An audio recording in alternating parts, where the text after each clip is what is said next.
Maison Adam. Bonjour, aujourd'hui, je vous parle du nouveau téléviseur OLED Bravia 8 II de Sony. C'est le dernier téléviseur OLED haut de gamme qu'on a évalué cette année après les modèles S95F de Samsung et le modèle G5 de LG. Le nouveau Bravia 8 II utilise la dernière génération de dalles QD OLED fournie par Samsung, avec en complément un système de contrôle de température ainsi que leur célèbre processeur d'image XR qui est en charge des contrastes, des couleurs, de la définition et de la fluidité de l'image. Pour cette vidéo, je vais vous donner notre avis, comment le Bravia 8 II se compare au modèle S95F et G5 de LG. Et juste avant, je précise que la Bravia 8 II est seulement disponible cette année dans les formats de 55 et 65 pouces. L'un des gros enjeux pour le OLED dans les dernières années, ça a été d'améliorer la clarté de l'image. Et la Bravia 8 II, on doit le dire, est significativement plus claire que la majorité des téléviseurs OLED intermédiaires. Cela dit, pour ceux qui aiment pousser la luminosité au maximum de leur téléviseur, sachez que le Bravia 8 II n'arrive pas à produire autant de clarté que le modèle S95F de Samsung et G5 de LG. En revanche, dans les modes d'image adaptés à des écoutes de fin de journée et de soir, le Bravia 8 II s'impose comme le téléviseur le plus performant qu'on a testé cette année en ce qui a trait à la fidélité des couleurs, la définition de l'image et la gestion naturelle des effets de lumière.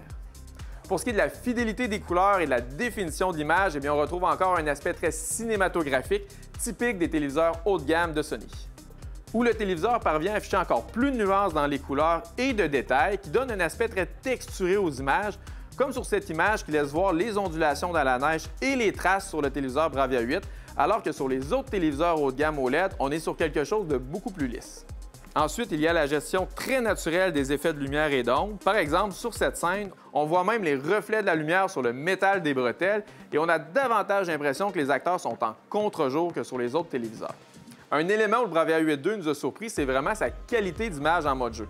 Mais avant, je précise qu'il ne va pas offrir autant de fonctionnalités et il n'est pas capable d'offrir une image aussi claire que ses deux principaux rivaux avec le modèle de Samsung et LG. Mais en mode jeu standard, c'est-à-dire le mode qu'on utilise souvent quand on joue le soir, le téléviseur Bravia 8 II est celui qui produit les plus belles couleurs.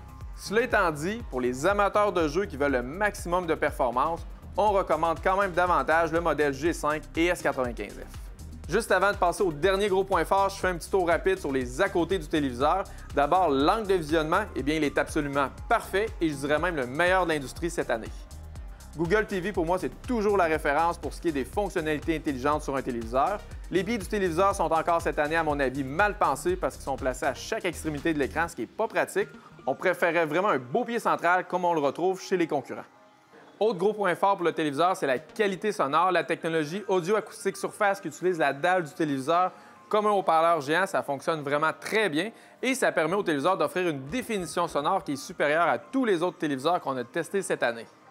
Par exemple, sur cette scène, on entend clairement les dialogues ainsi que le cours d'eau qui est en arrière-plan, alors que sur les autres téléviseurs, les sons se mélangent et les voix deviennent moins audibles. Un autre détail intéressant sur le Bravia 8 II, c'est que c'est le seul téléviseur OLED qu'on a testé qui permet de brancher simultanément une barre de son en HDMI ARC et un casque Bluetooth avec chacun un volume variable.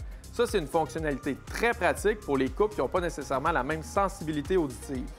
En conclusion, le téléviseur Bravia 8 II n'est pas conçu comme le modèle S95F de Samsung et le modèle G5 de LG, dans la mesure où il ne peut pas offrir une image aussi éclatante. Cependant, avec les modes d'image adaptés pour des écoutes de soir, il reproduit les couleurs avec davantage de nuances et de détails et gère de façon plus naturelle les effets d'ombre et de lumière. On retient également sa très bonne qualité sonore. C'est un téléviseur qu'on recommande pour les amateurs de cinéma ou pour ceux qui recherchent le meilleur tout-en-un possible. Si vous avez aimé cette vidéo, je vous recommande de nous suivre sur nos différents médias sociaux ou encore de visiter notre site web maisonadam.ca.